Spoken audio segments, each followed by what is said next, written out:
नमस्कार विद्यार्थी मित्रांनो, तर आपल्याला या लेक्चर मध्ये मॅनेजमेंट अकाउंटिंग मधील तिसरा युनिट म्हणजेच कॅश फ्लो स्टेटमेंट सुरू करायचा आहे। तर या कॅश फ्लो स्टेटमेंट मध्ये सांगता येऊ शकते प्रस्ताविक स्वरूपामध्ये माहिती काय की आपण अगोदरच्या लेक्चर मध्ये म्हणजेच अगोदरच्या टॉपिक मध्ये आपण म्हणजेच फंड फ्लो स्टेटमेंट मध्ये आपण काय पाहिलं की व्यवसायामध्ये जे काही फंड येतो, जेव्हा फंड व्यवसायामध्ये येतो त्याला काय सोर्सेस म्हणतात आणि जेव्हा जातो त्याला ऍप्लिकेशन किंवा युसेज म्हणून आपण पाहिलं। म्हणजेच फंड फ्लो स्टेटमेंट मध्ये आपण काय केलेलं आहे, फंड म्हणजे वर्किंग कॅपिटल या अर्थाने आपण अभ्यास केलेला आहे। तर आपल्याला या युनिट मध्ये काय करायचं आहे, तर त्या फंडचं विश्लेषण कॅश या अर्थाने करायचं आहे। कॅश या अर्थाने म्हणजेच या चॅप्टर मध्ये म्हणजेच कॅश फ्लो स्टेटमेंट मध्ये नावातच आहे बघा, कॅश फ्लो स्टेटमेंट म्हणजे व्यवसायामध्ये कॅश किती प्रमाणात आली आणि व्यवसायातून कॅश किती प्रमाणात गेली याचा विचार करावायचा आहे, हे लक्षात। त्याबरोबरच आपल्याला पुढे सांगता येऊ शकते काय की आता 2 वर्षांच्या बॅलन्स शीटचा विचार केला असता किंवा 2 वर्षांच्या बॅलन्स शीटच्या फिगर्सचा ऑब्झर्वेशन किंवा अवलोकन केल्यानंतर आपल्या लक्षात येऊ शकते काय, काही रकमामध्ये वाढ झालेली दिसून येते तर काही रकमामध्ये घट झालेली दिसून येते। आता ही जी काही वाढ किंवा घट ही काही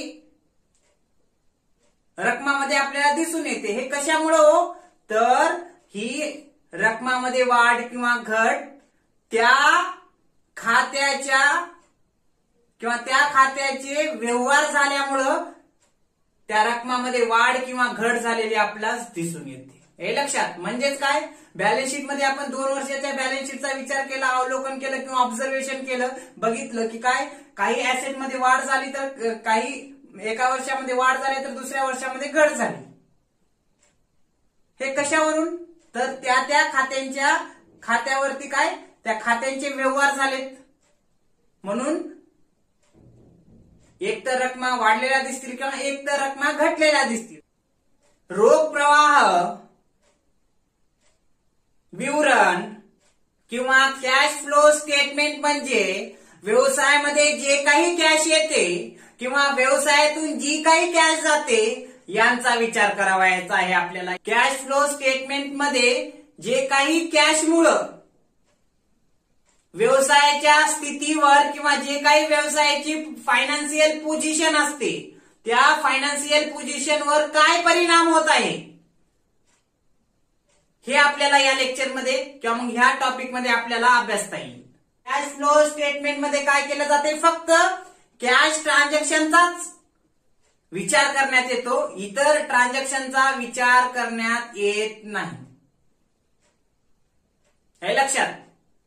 त्यासोबतच पुढे सांगता येईल, जेव्हा व्यवसायामध्ये कॅश येते, जर व्यवसायामध्ये कॅश येत असेल तर त्याला काय म्हणायचं, अंतर्गत प्रवाह किंवा रोख अंतर्गत प्रवाह म्हणजे कॅश इनफ्लो म्हणायचं। आणि जेव्हा व्यवसायातून कॅश बाहेर जाते त्याला काय म्हणायचं, कॅशचं निर्गमन किंवा कॅश आउटफ्लो असं म्हणायचं। व्यवसायातून कॅश गेली, हे लक्षात। पुढे सांगता येऊ शकते काय, कोणताही व्यवसाय कॅशवर डिपेंड असतो, म्हणजे व्यवसायाच्या जीवनात कॅश अतिशय महत्वाची भूमिका बजावत असते। त्यासोबतच व्यवसायाचे जे काही दैनंदिन व्यवहार होत असतात तेव्हा व्यवहारांचं जर शोधन किंवा पेमेंट करावायचं असेल तेव्हा ही कॅश अतिशय महत्वाची असते। आता व्यवसायामध्ये जे काही पैसे पेमेंट केले जाते, कशासाठी पेमेंट केलं जाऊ शकते, माल खरेदी केला रोखीनं पैसे दिले, वेजेस दिले पैसे जातात किंवा पैसे द्यावं लागते, सॅलरी दिली पैसे जातात, जाहिरात केली पैसे जातात, हे लक्षात। कमिशन दिलं पैसे जातात. अशा वेगवेगळ्या प्रकारचा खर्च करावा लागतो, तेव्हा कॅश अतिशय महत्वाची असते. त्यासोबतच व्यवसायामध्ये काही कारणामुळे कॅश येत असते दैनंदिन व्यवहारामुळं. आता कोणत्या दैनंदिन व्यवहारामुळं व्यवसायामध्ये कॅश येते हो? समजा रोखीनं माल विकला, पैसे आले, कमिशन मिळालं, पैसे आले, त्यासोबतच सॅलरी भेटली, पैसे आलं, व्याज भेटलं, पैसे आले. हे लक्षात. म्हणजे अशा वेगवेगळ्या मार्गाने काय व्यवसायातून पैसे जातात, म्हणजे पेमेंट करावं लागतं तेव्हा पैसे जातात, आणि काही काही वेळेस व्यवसायाला उत्पन्नाची प्राप्ती होते तेव्हा पैसे येत असतात. हे लक्षात. म्हणून व्यवसायाच्या आयुष्यामध्ये काय ह्या कॅशला अतिशय महत्वाचं स्थान आहे. म्हणून आपल्याला या चॅप्टरमध्ये काय कॅश फ्लो स्टेटमेंट विषयी माहिती बघायची आहे, की व्यवसायामध्ये कॅश किती आली आणि व्यवसायातून कॅश किती गेली. म्हणजे रोखींच्याच व्यवहारांचा विचार करायचा आहे, हे या ठिकाणी सांगता येऊ शकते. आणि थोडक्यात सांगता येऊ शकते काय, त्या कॅश फ्लो स्टेटमेंट मध्ये आपल्याला काय विचार करायचा आहे, की व्यवसायामध्ये कॅश किती आली आणि व्यवसायातून कॅश किती गेली. कॅश व्यवहारांचाच विचार करायचा आणि व्यवसायामध्ये कॅश किती आली आणि कॅश किती गेली, हे लक्षात, यांचाच विचार करायचा आहे. त्यानंतर आपल्याला पुढे सांगता येऊ शकते काय, की हे कॅश फ्लो स्टेटमेंट आहे, तर या तिन्ही शब्दांचा अर्थ अगोदर आपण समजून घेऊ. तर बघा, अगोदर कॅश, हे कॅश शब्द आहे. कॅश म्हणजे आपण म्हणतो मनी किंवा पैसा, बरोबर. आता या ठिकाणी कॅश म्हणजे पैसा, हे ठीक आहे, बरोबर आहे. पण आपल्याला कॅश या ठिकाणी ब्रॉडली वापरायचे, विस्तृत स्वरूपामध्ये कॅशचा विचार करायचे. तर बघा, तर कॅश म्हणून आपण अगोदर कॅश म्हणू शकतो एक भाग, आणि दुसरा म्हणजे काय, जी प्रत्यक्षात कॅश नसते पण त्यांचा वापर कॅश सारखा करता येऊ शकते. म्हणजेच काय, cash equivalent, cash and cash equivalent,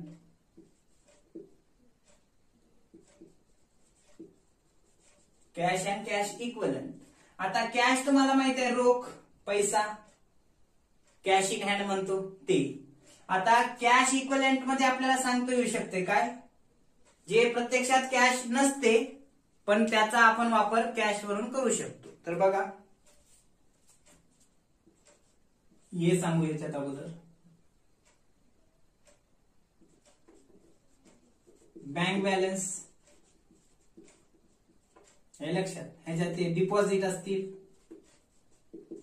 त्यासोबतच काही चेक असतील, हे लक्षात. हे थोडक्यात आपल्याला सांगता येऊ शकते काय, यांचा वापर आपण काय करू शकतो, कॅश म्हणून करू शकतो, किंवा कॅश म्हणजे रोख आणि कॅश इक्विव्हॅलेंट म्हणजे जे कॅश नसतात पण आवश्यकता भासल्यास तात्काळ त्याचं रूपांतर कॅश मध्ये करता येऊ शकते. म्हणजे काय, बँक बॅलन्स आहे, आपण तात्काळ घेऊ शकतो. चेक आहे, तात्काळ आपण काय पैशामध्ये त्याचं रूपांतर करू शकतो. त्यानंतर मार्केटेबल सिक्युरिटी, जे बाजारामध्ये मार्केटेबल सिक्युरिटी असतात, विक्री योग्य दस्तऐवज असतात, हे लक्षात. त्यामध्ये सांगता येऊ शकते काय, बॉन्ड असेल, हे लक्षात. उदाहरणामध्ये काय, इथे एक्झाम्पल मध्ये देऊ आपण, बॉन्ड, यांचा समावेश काय कॅश इक्वलंट मध्ये होत असतो, हे लक्षात. कॅश म्हणजे आपण बघितलं, कॅश इक्वलंट म्हणजे काय, बँकेमधलं बॅलन्स असेल, त्यासोबतच सांगता येऊ शकते काय, डिमांड डिपॉझिट विथ बँक्स, त्यासोबतच काय कॅश इक्वलंट.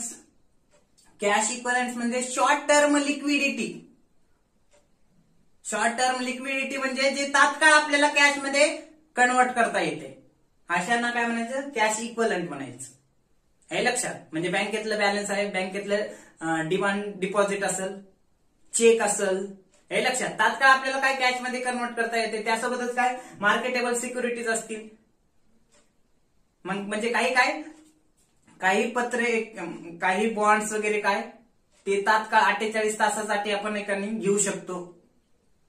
त्यासोबतच ट्रेझरी बिल असतील, जे मार्केटेबल सिक्युरिटी असतात ते आपल्याला गरज भासली, पैसा पाहिजे, तात्काळ विकून लगेच त्याचा पैसा आपल्याला मिळू शकतो, त्याला मार्केटेबल सिक्युरिटीज म्हणतात. हे लक्षात.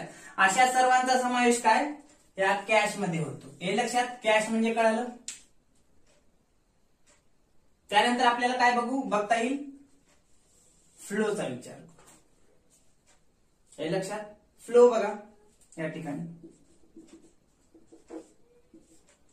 फ्लो म्हणजे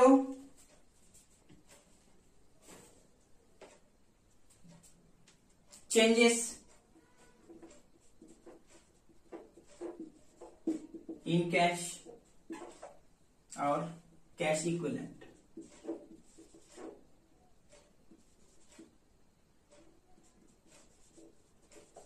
cash and cash equivalents. Flow म्हणजे काय, प्रवाह मराठीमध्ये म्हणता येईल. हे लक्षात. प्रवाह. आता प्रवाह कशाला म्हणायचं उदाहरण देतो अगोदर. बघा, तळ आहे समजा, त्या तळ्यामध्ये पाणी एकत्र असते, त्याला प्रवाह म्हणतात का? त्याला प्रवाह म्हणता येत नाही. जे तलाव असते, तलावामध्ये जे काही पाणी आहे त्याला प्रवाह म्हणता येणार नाही. पण नदी आहे, नदीला प्रवाह असतो. हे लक्षात. ही नदी ही वाहत जाणार आहे. हे लक्षात. म्हणजे हे प्रवाह आहे. हे लक्षात. म्हणजे इथं फ्लो होणार आहे. इथं फ्लो होतो का? तळ म्हणजे विशिष्ट एरियामध्ये असते, जागेमध्ये पाणी साठून राहते त्या ठिकाणी. पण नदीला साठून ठेवता येते का? नाही. फ्लो असताय, त्याचा प्रवाह असताय कंटिन्यू. काय ते प्रवाह चालू राहणार आहे. तसंच हे फ्लो आहे, तेच फ्लो इथं विचारात घ्यायचे. फ्लो म्हणजे काय, प्रवाह. कशाचा प्रवाह बघायचे आपल्याला? कॅशचा किंवा कॅश इक्विवेलेंटचा. हे लक्षात. म्हणजे व्यवसायामध्ये जे काही बॅलन्स शीटचा विचार केला किंवा जे काही व्यवहार होत असतात ते व्यवहारावरून आपल्याला काय त्या रकमामध्ये चढ उतार झालेली दिसेल किंवा कमी जास्त झालेलं दिसेल. मग कमी जास्त होणं म्हणजेच काय, प्रवाह आहे ना. ते म्हणजे काय, फ्लो. आता फ्लो दोन पद्धतीचा सांगता येऊ शकतो, एक इनफ्लो आणि एक आउटफ्लो. इनफ्लो म्हणजे जर व्यवसायामध्ये जर कॅश येत असेल, रोखीनं माल विकला, कमिशन भेटलं, व्याज भेटलं, हे लक्षात, ते इनफ्लो झालं. प्रवाह म्हणजे येईल पैसे. आउटफ्लो असेल तर पैसे चालेल. पैसा कोणत्या मार्गाने जातो? कमिशन दिलं, व्याज दिलं, मजुरी दिली, सॅलरी दिली, माल रोखीनं खरेदी केला, पैसे चालेल. प्रवाह म्हणजे त्याला आउटफ्लो म्हणतात. हे लक्षात. हे झालं फ्लो. आता स्टेटमेंट. स्टेटमेंट म्हणजे काय, विवरण. हे लक्षात. म्हणजेच काय, कॅश फ्लो स्टेटमेंट. नावातच आता आपल्याला समजून येईल काय, रोख. कॅशचं काय, प्रवाह बघायचे आणि जे काही प्रवाहावरून काय तयार केलं जाणार आहे, आता तो प्रवाह इनफ्लो असेल किंवा आउटफ्लो असेल हे बघायचे आणि त्यावरून एक काय विवरण तयार करायचे म्हणजे स्टेटमेंट तयार करायचे. हे लक्षात. हे झालं काय, कॅश फ्लो स्टेटमेंटचा थोडक्यात तिन्ही शब्दाचा अर्थ. म्हणजे आपल्याला ह्या चॅप्टर मध्ये काय बघायचे, कॅश फ्लो स्टेटमेंट. व्यवसायामध्ये काय जे काही निधींचं या ठिकाणी कोणत्या अर्थानं निधींचं विश्लेषण करायचे, कॅशच्या अर्थानं. म्हणजे व्यवसायामध्ये कॅश किती आली, व्यवसायातून कॅश किती गेली यांचा विचार करायचा आहे. जर येत असेल व्यवसायामध्ये तर त्याला कॅश इनफ्लो, व्यवसायातून कॅश जात असेल तर त्याला कॅश आउटफ्लो म्हणायचं. हे लक्षात. ते आपल्याला पुढे बघायचे, कॅश कशामुळे येते, कॅश कशामुळे जाते, किंवा स्टेटमेंट तयार करताना कोणत्या बाबींचा विचार करायचे. हे लक्षात. आता थोडक्यात इंट्रोडक्शन बघू. इथं दिलेलं आहे काय, cash flow statement shows. Cash flow statement shows the impact of various transaction on cash position of the business. काय म्हणले, कॅश फ्लो स्टेटमेंट काय दर्शवतंय की जे काही ट्रान्झॅक्शन झालेले असतात त्यांचं काय इम्पॅक्ट व्यवसायाच्या बिझनेसवर काय झालेलं आहे ते, किंवा व्यवसायाच्या स्थितीवर जे काही वेगवेगळ्या व्यवहारामुळे किंवा ट्रान्झॅक्शनमुळे काय इम्पॅक्ट पडला कॅशचा याचा विचार करायचा. त्यासोबत पुढे सांगता येईल it starts with opening balance of cash and bank comma it ends closing balance of cash and bank balance. म्हणजेच काय याच्यामध्ये काय विचार केला जाणार आहे की ओपनिंग बॅलन्स जे मागच्या वर्षीचं क्लोजिंग असते ह्या वर्षीचं ओपनिंग, हे लक्षात. ओपनिंग बॅलन्स ऑफ कॅश आणि बँकेमधलं जे काही बॅलन्स आहे त्याचा विचार होणार आहे कॅशचा. त्यासोबतच जे काही वर्षाच्या शेवटी चालू वर्षाच्या शेवटी जर जे काही शिल्लक असते ते क्लोजिंग बॅलन्स आहे. आता closing balance cash in hand असू शकते किंवा बँकेमध्ये असेल, त्यांचा सुद्धा विचार केला जाणार आहे. म्हणजे opening balance cash and bank balance आणि तिथंच तसंच closing balance cash and bank balance. हे थोडक्यात काय इंट्रोडक्शन मध्ये आपण सांगू शकतो. त्यासोबतच काय मिनिंग ऑफ कॅश फ्लो बघा, मिनिंग सांगता येईल थोडक्यात. Cash flow statement analysis is the classification of cash transaction which including increase or decrease in the financial position of business. काय व्यवसायामध्ये कॅश ट्रान्झॅक्शन मुळे व्यवसायाच्या आर्थिक स्थितीमध्ये कॅशची वाढ झाली का घट झाली, म्हणजे इथं सांगितले बघा इन्क्रीज और decrease in the financial position of business. म्हणजे कॅश ट्रान्झॅक्शन मुळे व्यवसायाच्या स्थितीमध्ये किंवा व्यवसायामध्ये कॅश वाढली का घटली याचा विचार करण्यात येणार आहे. आणि हे कशामुळे करता येणार आहे तर कॅश फ्लो स्टेटमेंट मुळे आपल्याला म्हणजे कॅश ट्रान्झॅक्शनचं काय केलं जाणार आहे, क्लासिफिकेशन केलं जाणार आहे, अनालिसिस केलं जाणार आहे. आणि त्या क्लासिफिकेशन वरून किंवा त्या कॅश ट्रान्झॅक्शनचं काय ऑब्झर्वेशन केल्यानंतर किंवा विचार केल्यानंतर आपल्याला काय व्यवसायामध्ये कॅशचं इन्क्रीज झालंय का कॅश डिक्रीज झालंय, म्हणजे कॅश वाढलाय का घटलाय, हे व्यवसायाच्या आर्थिक स्थितीमध्ये किंवा फायनान्शियल पोझिशन मध्ये आपल्याला लक्षात येऊ शकते. म्हणजे तिथं सांगता येऊ शकते काय cash flow statement analysis is the classification of cash transaction. हे लक्षात. म्हणजे कॅश फ्लो स्टेटमेंट, हे कॅश फ्लो स्टेटमेंट काय आहे, एक अनालिसिस आहे, विश्लेषण केलं जाणार आहे. कशाचं, क्लासिफिकेशन ऑफ कॅश ट्रान्झॅक्शन, म्हणजे रोखीच्या व्यवहारांचं वर्गीकरण केलं जाणार आहे. हे कशाच्या माध्यमातून, ह्या कॅश फ्लो स्टेटमेंट अनालिसिसच्या माध्यमातून. हे लक्षात.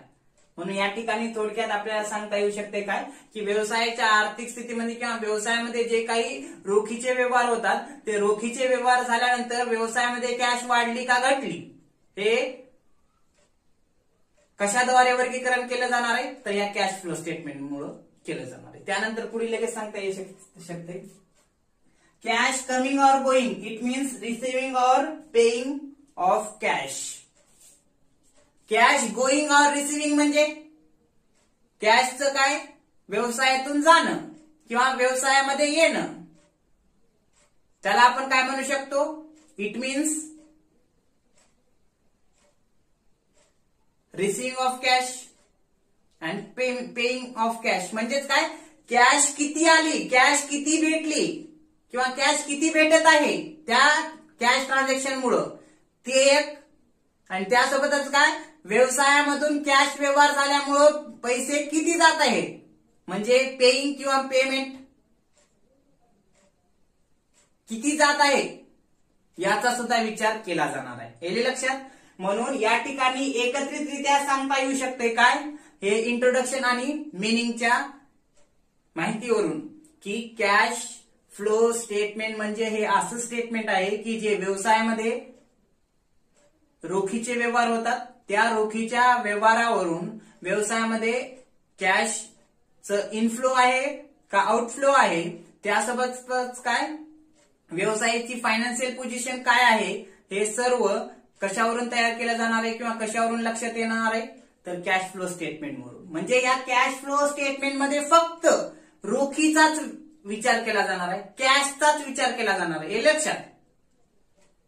जर थोडक्यात सांगता येऊ शकते काय रोखीचाच म्हणजे काय उदाहरणामध्ये काय आपण पेमेंट केले आता पेमेंट केले तर पैसे जाणार आहेत आता पेमेंट काय क्रेडिटरला आपण रक्कम दिली माल खरेदी केला पैसे चालेत सॅलरी दिली पैसे चालेत मजुरी दिली पैसे चालेत येणे लक्षात जाहिरातीचा खर्च दिला पैसे चालेत यांचाच विचार होणार आहे आता कशाचा विचार होणार नाही नॉन कॅश ट्रान्झॅक्शन म्हणजे व्यवसायामध्ये काही ट्रान्झॅक्शन कसे होतात नॉन कॅशचे होतात उदाहरण जर द्यायचं झालं डिप्रिशिएशन आपण आकारा लावू ऍसेटवर हे लक्षात मग ते डिप्रिशिएशन आपण आकारताना कॅश चालल्या का येल्या हो काही नाही ना पण आपण नफ्यामधून विशिष्ट रक्कम कमी करत आहोत म्हणजे डिप्रिशिएशन ऑन प्लांट और फर्निचर म्हणजे आपण नफ्यातील थोडी रक्कम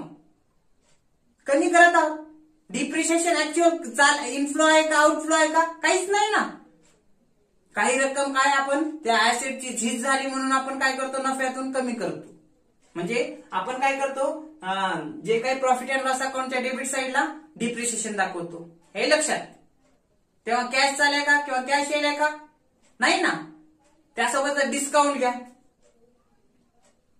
डिस्काउंट जर भेटला किंवा आपण दिला कॅश येईल का कॅश चालय हो काही बी नाही ना मग व्यवसायामध्ये फक्त या कॅश फ्लो स्टेटमेंट मध्ये कोणत्या व्यवहारांचा विचार केला जाणार आहे कॅशच्या संबंधित नॉन कॅशचा विचार केला जाणार म्हणजे नॉन कॅश ट्रान्झॅक्शन बर का चा विचार केला जाणार नाही एवढी एक बाब लक्षात ठेवली पाहिजे कॅश फ्लो स्टेटमेंट मध्ये फक्त रोखीच्याच व्यवहारांचा विचार केला जातो हे लक्षात रोखीच्याच व्यवहाराचा म्हणजे काय कॅश इनफ्लो किती झाली आणि कॅश आउटफ्लो किती झाली हेच या कॅश फ्लो स्टेटमेंट मध्ये पाहिलं जाते नॉन कॅश ट्रान्झॅक्शनचा या कॅश फ्लो स्टेटमेंट मध्ये विचार केला जात नाही म्हणून आपल्याला प्रॉब्लेम जेव्हा घेतात तेव्हा आपल्याला लक्षात येऊ शकते ओके या ठिकाणी आपण थांबू पुढल्या लेक्चरमध्ये यानंतरचा पॉइंट घेऊ